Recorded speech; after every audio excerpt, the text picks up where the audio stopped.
koox maleeshiyaad iyo al-shabaab oo ku dagaalamay deegaano ka tirsan gobolka Hiiraan.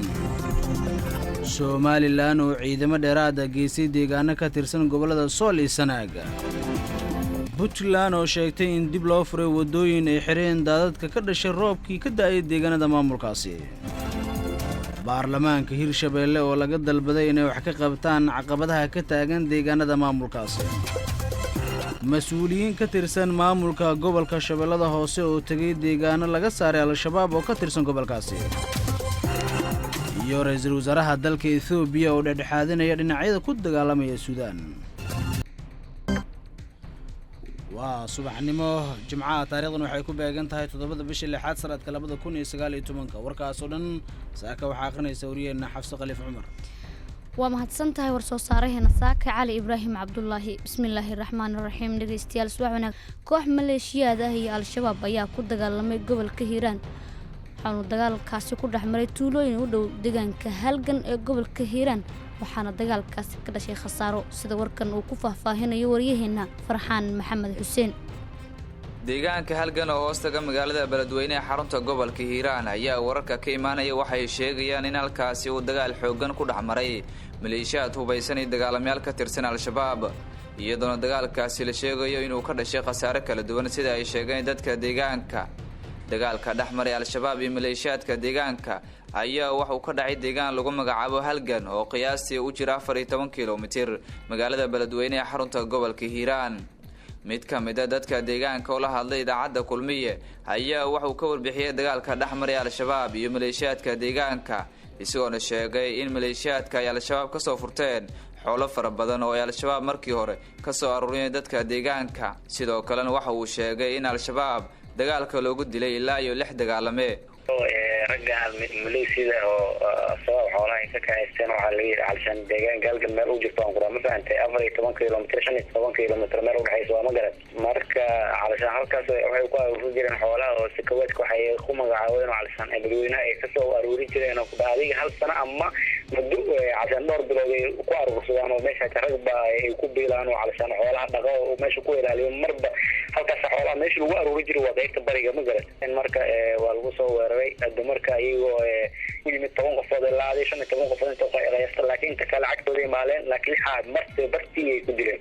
ariga waxa lagu qiyaasay adiga 600 ilaa 500 ma garatay, laakiin tiro sugan ma hayo.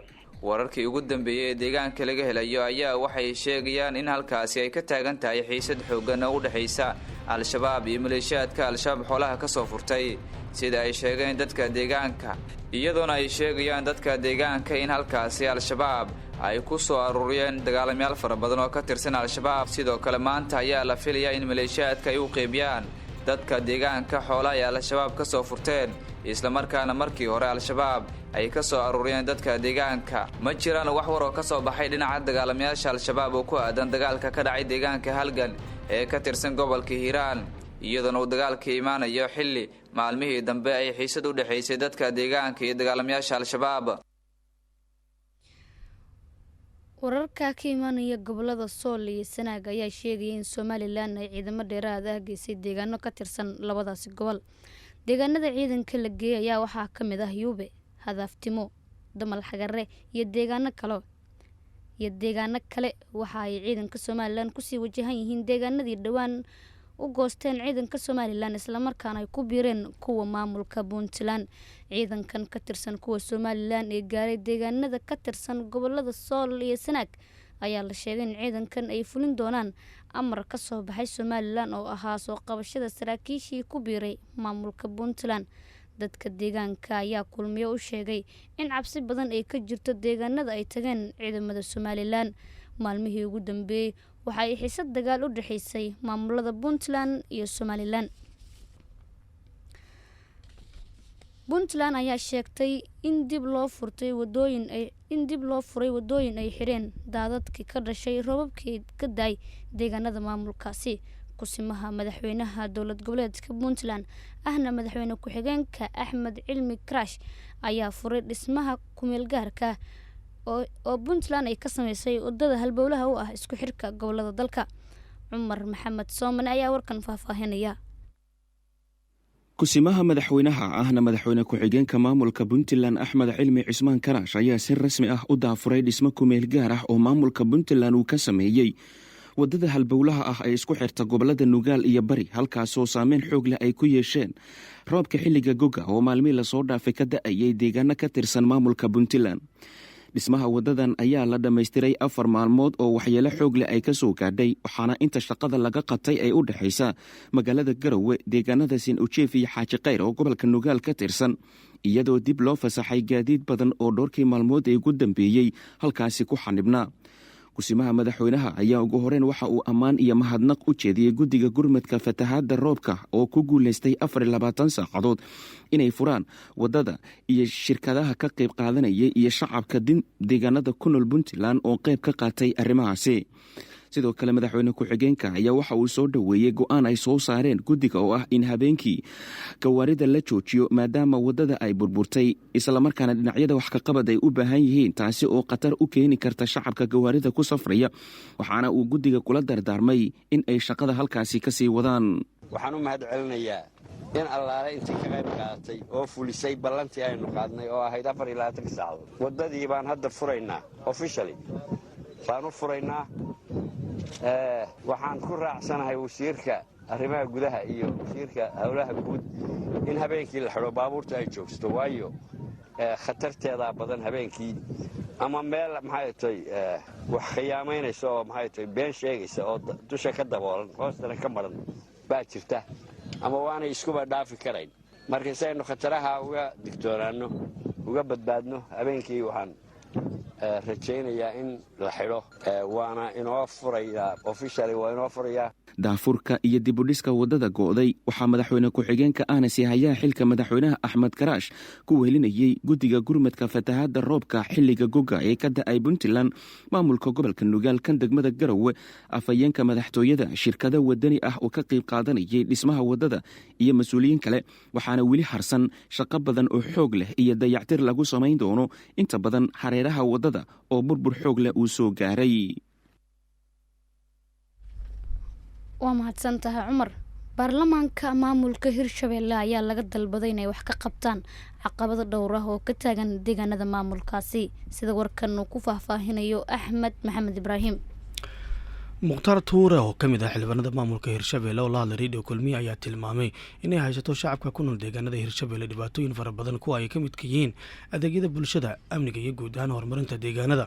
xildhibaanada hirshabeelle iyo baarlamaanka guud ahaan ayuu ugu baaqay inay isku yimaadaan kulamadoodii caadiga ah maadaama dhowr jeer hore uu bawaaqday baarlamaanka hirshabeelle kulanka uu yeelan lahaa loona baahan yahay buu yiri in wax laga qabto dhibaatooyinka iminka ay tirsanayaan shacabka ay matalaan.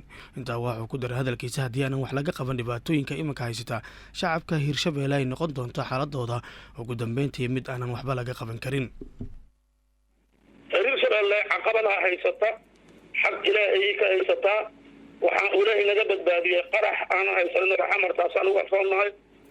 waxaa jira muxuu ahay arrintaas oo qodob dastuuri ah oo qodobka 31 ah ayaa jaban wax badan oo qodobada dastuurka ah annagu aan ku heshiinay oo ay ka mid ahaaday xukuumadda mar allaala markii la dhiso guddiyadii madaxii bannaanay in la dhiso oo xukuumaddaasu ay dhisto oo madaxweynuhu soo qadimo intuuna asagu guddiyada madaxa bannaan uuna magacaabin arrintaas ayaa iidana kasii muhiimsan wax laga qabtaaba yaraatee ma jirto. marka shacabka intaasaan la wadaagaa wax aan hayn oo tala ah in aysan jirin. waxaa ugu dambaysa maanta meel sabuun la yidhahdo oo jirta magaalada 11 kilomitr oo aeroboortka dhinaca bari uga aadan ayaa biyo ka soo baxeen laamigay gooyeen. qof bini aadan oo u gurmata amba isxil saartana ma jirto. marka shacabka soomaaliyeed ama ummadda aan ku metelna kuraasta annaga wax meesha aan ku hayno hadda muuqda in aysan jirin intaasaan rabaa in la wadaag. marka baarlamaanka hirshabeelle waxaan ugu baaqaa si degdega inay ku yimaadaan ummaddan ay u gargaaraan ay u qabtaan shaqadii ay lahaayeenna ay qabtaan intaas ayaan ugu baaqaa. dabcan laakiin xildhibaanadii muxuu ahay waxay u baahan yihin wax waliba federaalkuba wasiiro ilaa 70 wasiir ayaa waxa ah xildhibaan ayaa waxa ah wasiiro wax caqabad oo ku imaan karta ma jirta hoggaan la-aan aan haysato annaga amba kor ha noqoto ama baarlamaanka sharci dejinta ha noqoto. shacabka reer hirshabeelle ayaa goor hore cabasho ku aadan dhibaatooyinka ku xeeran ay jeediyeen kaasi oo la doonayo inay u istaagaan maamulka hirshabeelle iyo dowladda federaalka ah ee soomaaliya wax ka qabashadeeda. mas-uuliyiin ka tirsan maamulka gobolka shabeellada hoose ayaa tagay deegaano laga saaray al-shabaab oo ka mid a gobolkaasi. wasiirka amniga maamulka koonfur galbeed oo welinayay gudoomiyaha gobolka shabeellada hoose Ibraahim Aadan Cali Najax iyo xildhibaano ka tirsan baarlamaanka Soomaaliya ayaa waxa ay tageen deegaanka Bariire oo dhawaan ay la wareegeen ciidamo ka tirsan kuwa militariga Soomaaliya. mas-uuliyiintii tagay Bariire ayaa waxa ay kulan la qaateen saraakiisha ciidanka xoogga ee ku sugan deegaankaasi iyagoona kala hadlay in ay sii wadaan howlgallada ka dhanka ah dagaalamayaasha al-shabaab. gudoomiyaha gobolka shabeellada hoose oo saraakiisha la hadlay ayaa waxa uu ka dalbaday in ay u shaqeeyaan dadkooda islamarkaana al-shabaab ay ka xoreeyaan deegaanada ka tirsan gobolka shabeellada hoose. deegaanka Bariire ayaa dhawaan waxaa la wareegay ciidamada xoogga kadib markii halkaasi muddo ay maamulayeen dagaalamayaasha al-shabaab. warka subax ee idaacadda kulmiye ayaad dhageysanaysaan, warka dibadda ayaad maqli doontaan hase ahaatee. ra-iisul wasaaraha Itoobiya Abiy Ahmed ayaa jimcaha booqan doona jimcaha maanta weeyaane magaalada Khartoum si uu u dhexdhexaadiyo hogaamiyaasha militariga haya ee talada dalka Suudaan iyo isbahaysiga kooxaha dibadbaxayaasha sida ay sheegeen ilawareedyo ka tirsan safaaradda Itoobiya ee Khartoum.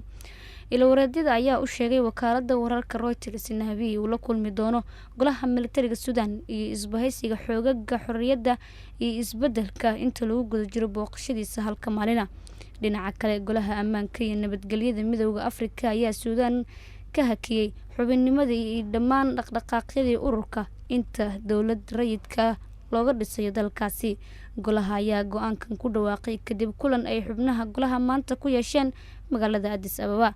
go-aanka ayaa ka dambeeyay kadib markii dhawaan ay sare u kaceen rabshadaha dalka Suudaan iyadoo ciidamada ammaanka ee toddobaadkan dileen dad ka badan 100 qof oo dibadbaxyaal ah.